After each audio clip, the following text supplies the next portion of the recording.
Nous sommes très heureux de vous retrouver encore dans le cadre de cette émission, Les signes divins dans ma vie. Mais c'est une rubrique très spéciale pour vous cette semaine parce que nous aurons à parler sur Dieu m'a dit. Qu'est-ce que Dieu m'a dit par rapport à cette émission? Ce ne sera pas à moi de vous répondre, mais ce sera à notre invité. C'est une émission, ne l'oubliez jamais, qui est basée sur les témoignages qui élèvent le nom de notre Seigneur Jésus-Christ. Alors, pour aujourd'hui, nous avons reçu un homme de Dieu qui va, n'est-ce pas, nous parler des choses très importantes, mais j'aimerais rapidement me tourner vers notre invité. Il va devoir lui-même se présenter et parler aussi de son église. Bonsoir, l'homme de Dieu. Bonsoir, pasteur Ken. Comment vous allez? Dieu nous fait grâce à vous. Vous êtes à l'aise? Très à l'aise. Alors, vous pouvez vous présenter pour que les gens qui nous suivent au travers de la télévision puissent vous connaître aussi, ce serait une bonne chose pour nous. Ok, je suis de nom le pasteur Arnold Nkidi Akamasala. Je suis marié à Maman Merveille. Je crois que le quelques mots, s'il faut avoir une idée sur moi, je suis aîné d'une grande famille, dont derrière moi il y a au moins 10. Il y a d'autres qui sont dans le ministère, il y a d'autres qui sont dans le séculier. Et Dieu nous fait grâce. Et si je suis aussi fils d'un pasteur, peut-être à la longue on aura le temps d'en parler. Donc c'est une famille bénie. Voilà. Je suis pasteur et celui qui vient après moi, c'est aussi un serviteur de Dieu. Gloire à Dieu. Et ensemble nous sommes en train de bâtir l'œuvre de Dieu. Ah, que Dieu soit béni. Vous sentez déjà que nous sommes en face d'un homme qui non seulement il est dans le ministère, mais il y a aussi sa famille. Et ça c'est vraiment une grande bénédiction. Alors, pasteur, pour aujourd'hui, nous allons parler sur des choses très importantes dans notre émission Dieu m'a dit. Je commencerai d'abord par une question. Est-ce que vous pouvez nous parler brièvement de votre conversion, mais aussi de votre appel? Mais je voudrais que vous puissiez commencer par votre conversion, parce que la conversion vient souvent avant l'appel. Là, c'est une bonne base. C'est très, très importante la question, parce qu'il y a toujours une différence, quelque chose qui différencie l'appel avec l'appel au salut, avec l'appel au ministère. Exactement. Et trop souvent, Dieu, avant de pouvoir lancer quelqu'un, la première des choses, il appelle d'abord au plus près de lui. La Bible nous montre Dieu, avant d'envoyer les disciples, la Bible dit, Dieu les a d'abord appelés auprès de lui et puis il les a envoyés. Donc l'appel au salut est toujours précède toujours l'appel au ministère, parce qu'on ne peut pas envoyer quelqu'un qui n'est pas dans la bergerie. Bien sûr. On doit d'abord être dans la bergerie et puis être envoyé dans le ministère. D'abord, j'ai une grâce de commencer jeune. J'ai grandi à l'école de dimanche, à l'écodim. D'abord, j'ai commencé au sein de l'église La Louange de notre pasteur, que j'aime tellement, le patriarche Abraham Ngalasi. C'est là où j'ai commencé. Tout jeune à l'école. Et nous profitons aussi de les saluer. C'est un patriarche qui a fait un travail très important dans notre nation. Dont nous sommes le fruit aujourd'hui. Exactement. Et j'ai commencé là-bas, tout jeune à l'école de dimanche. Déjà, et après, quand j'ai déménagé de Kassavoub, je suis allé à Ngiringiri, j'ai commencé à fréquenter l'église de La Louange, toujours, mais la cellule de Ngiringiri, où nous sommes jusqu'à l'heure actuelle, encadré par le pasteur Michel Ngalamoul, mais que j'ai salué aussi. Et c'est de là que d'abord j'étais à l'école de dimanche. Il y a quelque chose que j'aime toujours expliquer aux gens. Être à l'école de dimanche ne veut pas dire rencontrer les seigneurs. Rencontrer les seigneurs, c'est une expérience personnelle qui est en dehors de la vie de l'église. Vous voyez? Donc j'étais d'abord à l'école de dimanche et juste à un moment donné, juste pendant la fin de mes études, j'ai fréquenté l'église, je venais à l'église, mais je n'étais pas encore ancré dans les choses de Dieu comme il faut, et j'ai été baptisé donc la fréquentation de l'église est quelque chose comme d'habitude. D'habitude. Tu le faisais d'habitude. Je le faisais par habitude parce que les dimanches, je dois aller à l'église. Vous voyez? Parce que tout le monde, parce que je suis né dans une famille chrétienne déjà. Et dès les bas âges, il y a d'autres personnes qui croient que naître dans une famille chrétienne, automatiquement, tu es sauvé. Non, pas nécessairement. C'est une erreur, ça. Non, c'est vraiment une erreur. Mais il y a un avantage à côté. Déjà, je venais de l'enseigner à l'église. L'avantage de naître dans une famille chrétienne, c'est que d'abord, ne fait pas de vous enfant de Dieu. Même si vous êtes enfant d'un pasteur, ou je ne sais pas, mari d'un homme de Dieu, et petit frère d'un pasteur, ne fait pas de vous un enfant de Dieu. Ce qui fait un enfant de Dieu, c'est de pouvoir rencontrer Dieu. Mais l'avantage de naître dans une famille chrétienne est laquelle? Et que lorsque vous êtes né dans une famille chrétienne, en fait, vous avez il y a quoi? Il y a la grâce de Dieu qui environne. En fait. Il y a déjà une base. Voilà, il y a déjà une base. Vous grandissez où vous attendez le nom de Jésus. Vous grandissez où vous attendez quelqu'un prier. Même si vous ne comprenez pas qu'est-ce qu'est la prière, mais vous pourriez déjà avoir une idée l'environnement est déjà propice pour que vous puissiez y avoir accès. Voilà. À chaque, j'encouragerais vraiment aux parents de toujours s'accrocher au Seigneur, même si leurs enfants ne comprennent rien. Mais les enfants apprennent par la vue. Christ lui-même, il a dit, le Fils fait ce qu'il voit le Père faire. Exactement. Et les enfants apprennent trop souvent par la vue. Et les enfants captent facilement ce que nous faisons. Et grandir dans une famille chrétienne rapproche quelqu'un du salut, en fait. Ne nous donne pas le salut, mais nous rapproche du Christ et nous fait entendre déjà dès le bas âge les choses de Dieu. Moi aussi, j'ai grandissé comme ça, j'allais à l'église. Et à un moment donné, on s'est emballé dans l'histoire de la jeunesse. Déjà dans le monde, on faisait tout ce qu'un bon jeune quinois pouvait faire. Déjà par rapport au milieu, on grandissait. Et à un moment donné, je devais finir mes études. C'est très important, je devais finir mes études. C'était tellement difficile. Bon, je suis allé prier. J'ai demandé à Dieu qu'est-ce qu'il faut faire. Dieu m'a dit, avant la première des choses, avant que je puisse occuper un bureau, je dois d'abord avoir un bureau chez moi. C'est à partir de là qu'il y a eu vraiment un déclic de la consécration à Dieu. Je voudrais que vous puissiez répondre ça. Avant que vous puissiez avoir un bureau, il faut d'abord avoir un bureau chez moi. C'est le message que Dieu m'a dit. Dieu m'a dit avant d'avoir un bureau, parce que nous, du fait qu'on aimait les études, nos parents nous ont envoyé à l'école, des gens qui ont grandi, on disait tu es intelligent, tu dois aller, toi là, tu seras un grand cadre dans une société. La pensée était plus vers le professionnel que vers l'évangile, vers le ministère et l'œuvre de Dieu. Et Dieu m'a dit, parce que j'étais bloqué, je priais, je disais à Dieu, j'ai besoin d'une délivrance, tu dois m'aider parce que je dois finir mes études, je dois réussir. Dieu m'a dit, tu dois d'abord savoir qu'avant d'avoir un bureau pour le monde, tu auras d'abord un bureau pour moi. C'est à partir de là que je me suis dit au Seigneur, cette fois-ci, je vais d'abord les choses de Dieu. Et j'étais déjà baptisé. Je venais déjà à l'église, mais à un moment donné, on s'est embrouillé dans les choses du monde. C'est à partir de là que j'ai dit vraiment oui au Seigneur pour toutes choses. Qu'il y ait la vie de consécration à Dieu et de pouvoir marcher à Dieu. J'ai intégré, j'ai fréquenté, mais j'ai intégré la jeunesse de l'église de la louange, là où j'ai été. Et c'est pour parler là de la conversion, pas du ministère. Du ministère, on va essayer de beaucoup parler. Par rapport à la conversion, c'est comme ça. J'écris au Seigneur à l'église de la louange. Mais quand est-ce que vous avez senti que c'était le temps de l'appel que Dieu vous a lancé pour entrer dans les ministères? Voilà. Il y a toujours quelque chose de très important. Il faut toujours aider les enfants de Dieu à comprendre. On l'avait déjà dit au début, que pour entrer dans le ministère, il faut être dans la bergerie. La meilleure des choses pour pouvoir comprendre que maintenant c'est le temps de servir Dieu, c'est quand vous êtes dans la bergerie. Plus vous venez à l'église, plus vous fréquentez Dieu, plus vous êtes sensible à la voix de Dieu, plus vous allez comprendre que maintenant là, c'est le moment. Personnellement, moi, je n'avais pas reçu beaucoup de visions déjà avant, mais il y avait comme une conviction intérieure. Une forte conviction qui me disait, tu dois tout arrêter pour commencer à servir Dieu. À un moment donné, j'ai commencé à avoir un dégoût du monde. Tout ce qui environnait le monde, je sentais comme si je devrais... Je sentais une pression. Voilà, je sentais une pression intérieure qui faisait de telles enseignes que je devrais laisser. À chaque fois que je faisais quelque chose qui était à la contre de Dieu, je sentais la chamade, un fardeau qui montait dans mon cœur, une culpabilité qui me disait, tu dois arrêter. C'est de là que j'ai compris, je dois vraiment servir Dieu. Et comme un signe encore, le jour où je suis rentré vraiment pour commencer à servir Dieu, c'était pendant une retraite de la jeunesse de l'église de la louange. Et la retraite, c'était que mon étoile brille. C'est la première fois que j'ai touché la Bible pour exhorter. Et pendant cette retraite, j'ai été tellement sûr qu'en sortant là-bas, c'était le début de toute chose. Et à la fin de la retraite, on nous a demandé même de parler. J'ai levé le doigt, j'ai dit aux amis qui étaient là, moi, dans cette retraite, mon étoile a brillé. Il y a même un ami qui commençait à me dire, mais il faut d'abord craindre Dieu. Je lui ai dit, bien sûr, craindre Dieu, mais moi, c'est le début de beaucoup de choses. C'est comme ça que j'ai commencé à servir Dieu au sein de la jeunesse. J'ai été responsable de la jeunesse. J'ai intégré l'intercession de l'église. J'étais un peu dans tout. Et ça coïncidait aussi, je venais de finir mes études. Je venais de finir mes études du fait que j'avais déjà la promesse d'abord d'avoir un bureau au plus près du Seigneur. Et à cette époque-là, une assurance. Donc je ne m'inquiétais pas. Parce que ça m'est arrivé à un moment donné, j'étais tellement dans l'œuvre de Dieu. J'étais ancré dans les choses de Dieu, que moi-même mes parents déclaraient, maman me disait, bon, quand même mes habits, mais il faut pas ça là. Les gens commençaient à me dire, mais toi tu as fini des études, tu dois aller trouver le boulot. Mais moi je savais que j'avais la promesse, que le bureau de Dieu était d'abord prioritaire. Après ça descend. J'ai servi Dieu à la jeunesse, j'ai été responsable, j'ai commencé à conduire un ministère. Qu'on appelle mission évangélique des sentinelles, où on organisait des activités pour évangéliser.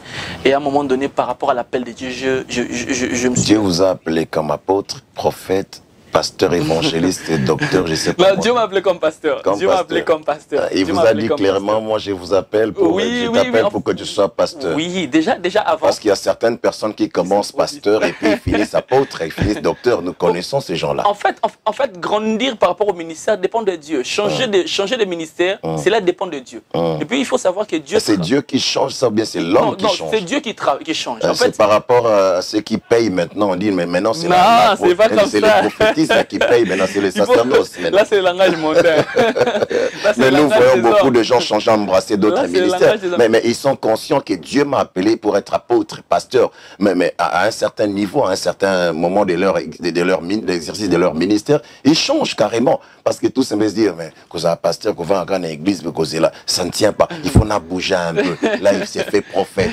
Hein? Il laisse la barbe et puis il porte des soutanes avec des cannes pour dire, je suis maintenant prophète. Moi, je ne veux pas parler d'une manière particulière. Je veux parler de ce qui se fait généralement avec Dieu. Voilà.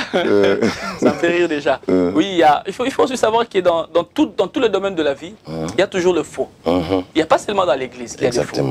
Les gens doivent le savoir. Qu'il n'y a pas seulement à l'église qu'il y a des faux. Il y a des faux politiciens. Il y a des faux footballeurs, il y a des faux musiciens, il y a des faux peintres, il y a des faux caméramens, il y a des faux journalistes, il y en a partout.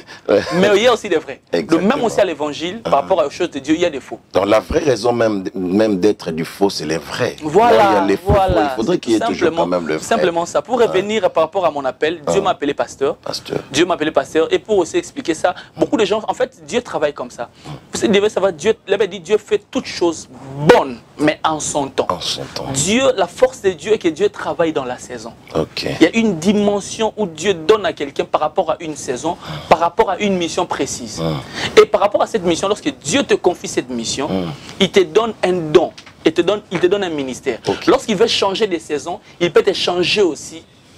Vous voyez comme David. David a été prophète. David, à un moment donné, a été sacrificateur.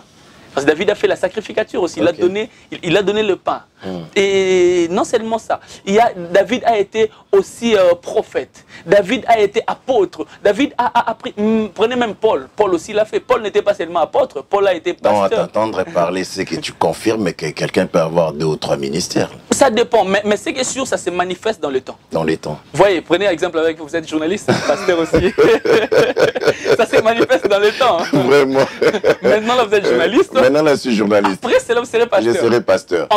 Tout se trouve en vous. Oui. Mais ça dépend du temps. Par rapport au temps. Voilà. Il y a un temps où un don se manifeste. Il y a un autre temps où d'autres dons se manifestent. Oh, très bien. Donc là, vous suivez votre émission Les signes divins dans ma vie et dans notre rubrique Dieu m'a dit. Pasteur, quelle est votre impression? L'Église vient de quitter les confinements.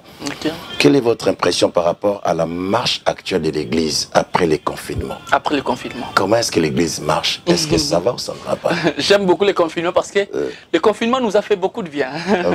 Le confinement nous a permis d'avoir quelque chose que moi j'aime toujours, et j'enseigne toujours à l'église, de comment est-ce que la vie chrétienne s'est définie. La vie chrétienne s'est définie par rapport à la rencontre personnelle avec Dieu. La vie chrétienne ne se définit pas par rapport à une église, par rapport à une assemblée. Et le confinement était venu en fait de nous permettre de développer la vie personnelle avec Dieu. Où nous étions dans un moment où on ne savait plus aller à l'église, on ne savait plus se rassembler comme d'habitude, entendre des cantiques et autres, mais on devrait obligé de continuer de vivre avec Dieu. C'est ce qui est important. Et ce que j'aime avec le confinement, nous sortons d'une période où nous venons de cultiver la vie personnelle avec Dieu. Ce qui nous a rendu encore forts. Le confinement n'a pas affaibli seulement l'Église. Le confinement a rendu l'Église fort. De telle enseigne que nous savions, nous préparons déjà. On peut dire aujourd'hui, encore demain, et tout s'arrête. On sait comment se débrouiller pour vivre, continuer. Et l'Église aussi marche bien. Et les gens ont aussi compris l'importance de venir à l'Église. Donc le confinement était favorable à l'Église. Toute chose est favorable pour toute chose coopère au bien. Ah oui, mais il y a d'autres personnes qui ont repris avec des mauvaises choses. Malgré les confinements, ils n'ont pas saisi le message ou le langage de Dieu. Donc moi j'ai pensé peut-être que non, il y a certaines personnes qui devraient réadapter leur discours par rapport à ce que nous venons de vivre, par rapport au confinement. Mais nous sentons qu'il y a certaines personnes, certains hommes de Dieu, certaines églises qui n'ont pas compris le langage de Dieu pour essayer un peu de s'aligner, de comprendre ce que Dieu nous a enseigné pendant les confinements. Parce que je ne sais pas quelle est l'impression que vous avez par rapport à tout ça. Par rapport à tout ça, on est un peu dessus. On est un peu déjà déçus par rapport à ça. Et notre fardeau, nous autres, c'est de pouvoir toujours prier pour eux. afin de pouvoir leur dire, continuez et revenez sur le bon chemin. Vous voyez? Et personnellement, je suis du genre à ne pas trop tellement critiquer ce que font les autres. Exactement. Parce que je ne suis pas que, après le confinement, nous devrions impérativement, premièrement, nous préparer au retour du Seigneur. Parce que ça s'annonce tellement. Okay. J'ai été interpellé par Dieu il y a quelques jours même de pouvoir retourner à préparer l'Église pour sa rencontre. Deuxièmement, après le confinement, nous devrions encore demander aux autres de pouvoir dire au peuple de Dieu de développer une vie personnelle avec Dieu. Parce qu'à un moment donné, on vivra notre vie chrétienne et ne se base pas par rapport à un pasteur. À un moment donné, lorsque le Messie reviendra, on sera devant notre propre réalité. Il n'y aura ni pasteur, il n'y aura ni membre d'une église, il n'y aura ni évangéliste, il n'y aura ni télévision qui vous informe. Vous serez vous-même face à vos œuvres. Okay. Voilà, ce sont ces deux choses-là qui doivent être la base aujourd'hui de l'évangile. Par rapport à la première chose, préparer l'église au retour du Seigneur, ça c'est très important. Je voudrais ouvrir une brèche pour vous poser une question. Quelle est la place de la mort et de la résurrection de Jésus-Christ à l'église actuellement? Est-ce qu'on prêche encore ces choses-là? J'ai comme l'impression que on prêche autre chose. Je ne suis pas contre tout cela, mais j'ai comme l'impression que la mort et la résurrection de notre Seigneur Jésus-Christ au sein de nos églises n'ont plus leur impact, n'ont plus de l'importance vraiment. Je ne sais pas quelle est l'impression que vous avez. Déjà, on doit savoir que quand vous parlez de ça, ça me rend un peu très joyeux. Parce que c'est même la raison d'être du christianisme. Amen. On est chrétien parce que Christ a été mort et ressuscité. On n'est pas chrétien parce que Christ a accompli des miracles, non. On n'est pas chrétien parce que Christ non plus était né, non, non, non. On est chrétien. La vie chrétienne a son essence de la mort et de la résurrection de Jésus. Et c'est ça même la base de l'évangile. Parce que le jour où la dame était venue au tombeau, elle est rentrée pour annoncer à ses amis qui étaient restés, non pas que le miracle de Christ, mais c'est lui qui était mort et ressuscité. C'est ça la base même de l'évangile. Moi, je trouve que l'Église aujourd'hui, nous devrions impérativement parler de ça. Obligatoirement parler de ça. Il n'y a pas... Moi, je ne sais pas. En fait quand il y a un message évangélique où il n'y a pas la mort et la résurrection de Christ. Je ne sais pas qu'est-ce qu'on prêche. Cela ne diffère pas des autres prédications. Exactement. Je voulais justement avoir votre point de vue. Vous suivez votre émission Les signes divins dans ma vie, dans cette rubrique Dieu m'a dit. Alors, pasteur, j'ai une question.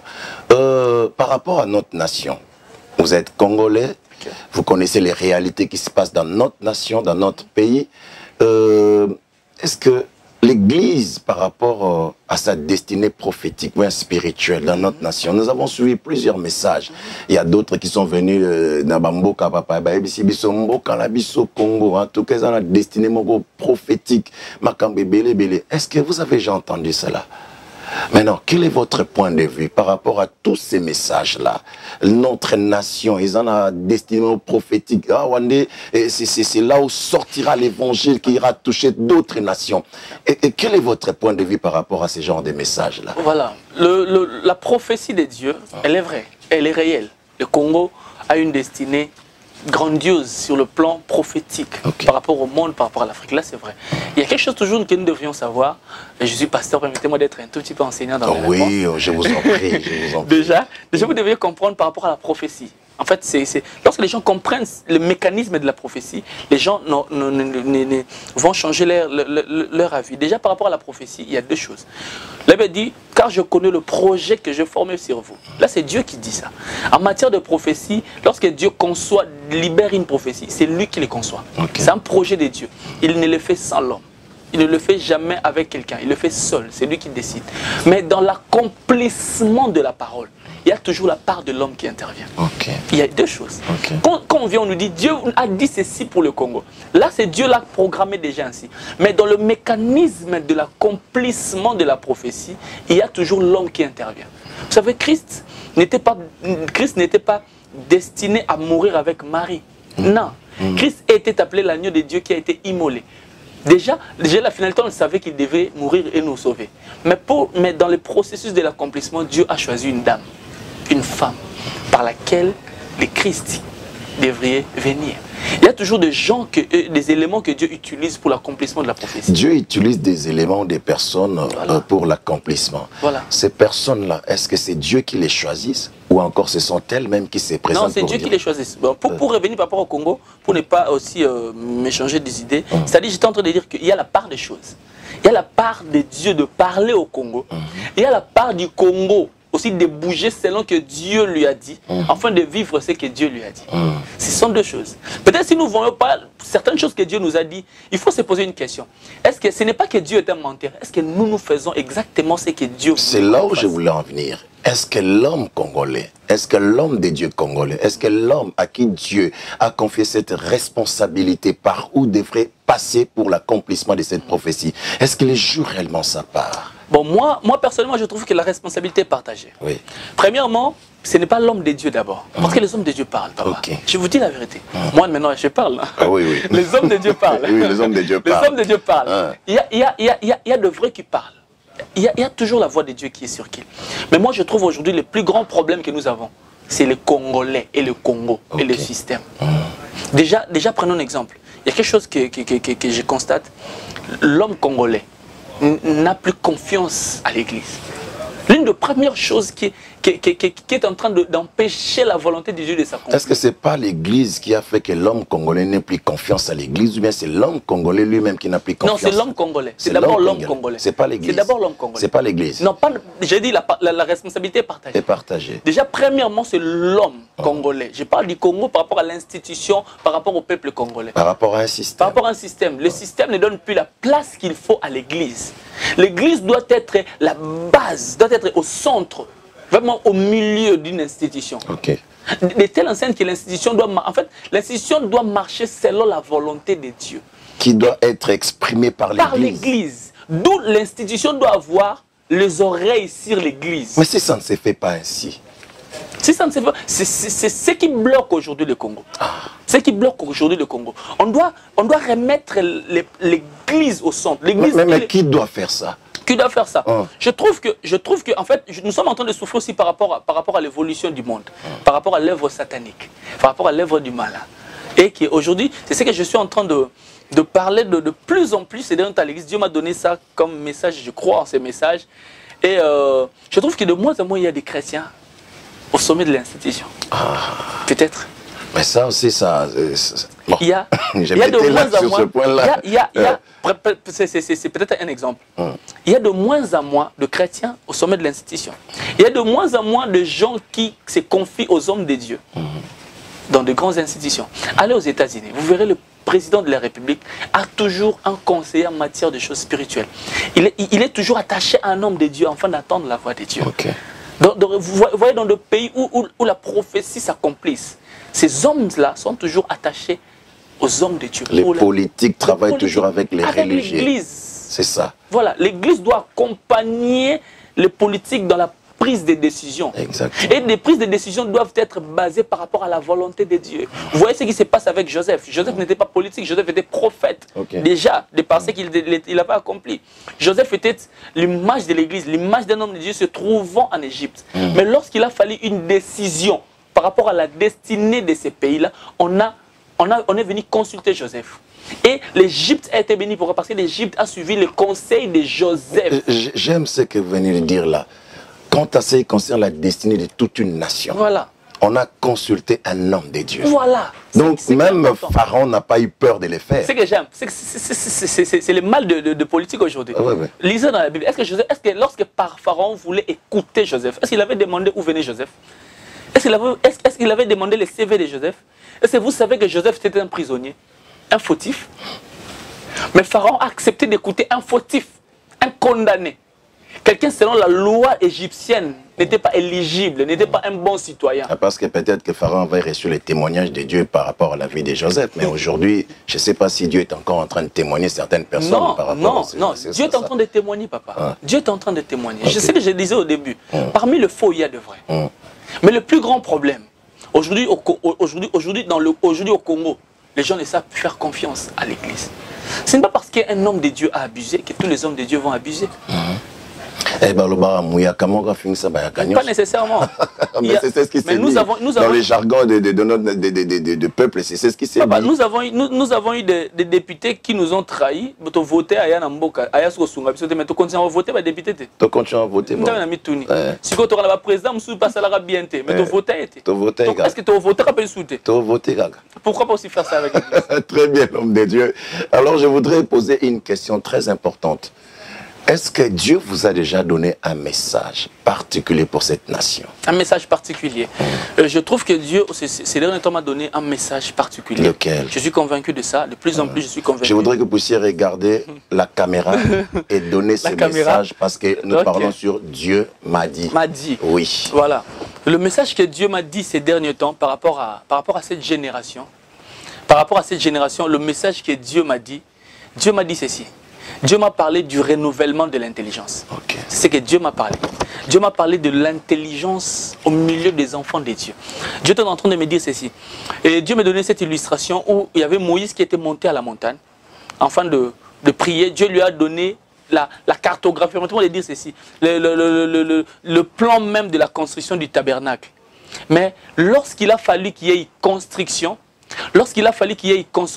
qu'il y ait matérialisation de la chose, la Bible nous montre que Dieu a dit que j'ai donné un esprit d'intelligence à Bethsalel, afin de pouvoir construire. C'est comme ça que Dieu travaille aujourd'hui. Je trouve que Dieu m'a demandé ceci, que de plus en plus les gens doivent devenir intelligents, afin de pouvoir dominer. Dieu m'a dit ceci, Dieu m'a fait comprendre que beaucoup d'enfants de Dieu, beaucoup de chrétiens que nous sommes, ne cherchent plus à devenir intelligents. Écoute ce que Dieu m'a dit. Dieu m'a dit, nous sommes dans une période où la domination est basée par rapport à l'intelligence. Nous sommes dans une période où le monde va vers c'est une période d'information. Aujourd'hui, si vous remarquerez, le pays le plus dominant sur Terre, ce n'est pas le pays qui a beaucoup de richesses, mais c'est le pays qui a l'intelligence avancée par rapport à la technologie. Et Dieu m'a dit ceci. Aussi longtemps les enfants de Dieu vont négliger l'intelligence, le fait de devenir trop intelligent, le pays aura toujours des problèmes. Et parce qu'aujourd'hui nous voyons, c'est ce qui se passe dans beaucoup de grandes institutions. On parle aujourd'hui de l'occultisme qui entre partout. Pourquoi l'occultisme entre partout? Parce que les enfants de Dieu n'arrivent pas dans ces sommets-là. Et dans ces sommets-là, ce n'est pas le don spirituel seulement, ce n'est pas la prophétie, c'est le fait de devenir intelligent. C'est que Dieu est en train de me parler ces derniers temps, que les enfants de Dieu doivent chercher à devenir et avoir l'intelligence qui vient d'en haut, la sagesse divine, telle que Salomon en avait. Enfin, vous voyez l'époque de Salomon. Salomon n'était pas un très grand prophète comme les autres, comme Samuel et autres. Salomon n'avait pas une grande armée. Mais là, il nous montre qu'il y avait même de reines qui venaient d'ailleurs, afin de venir écouter la sagesse de Salomon. Salomon est le roi qui a passé une période paisible. Dans l'époque de Salomon, il n'y a eu jamais combat. Mais il n'avait pas beaucoup d'armées. C'est juste parce qu'il avait la sagesse et l'intelligence. Ça, c'est très important. Bien aimés, vous qui nous suivez, comprenez que Dieu a besoin que nous puissions être intelligents. Nzamba boto la biso maël était poto comme sambela. Mais par contre, soto sambela nzamba comme ça maël est encore supérieur. Yango moni même babenga Joseph, babenga Daniel, il a l'esprit supérieur parce qu'il avait Dieu avec lui. Alors, pasteur, nous tendons lentement et sûrement vers la fin de notre émission. Et s'il faudrait maintenant parler du message que vous avez reçu et que vous prêchez à l'église, actuellement, vous prêchez quoi à l'église?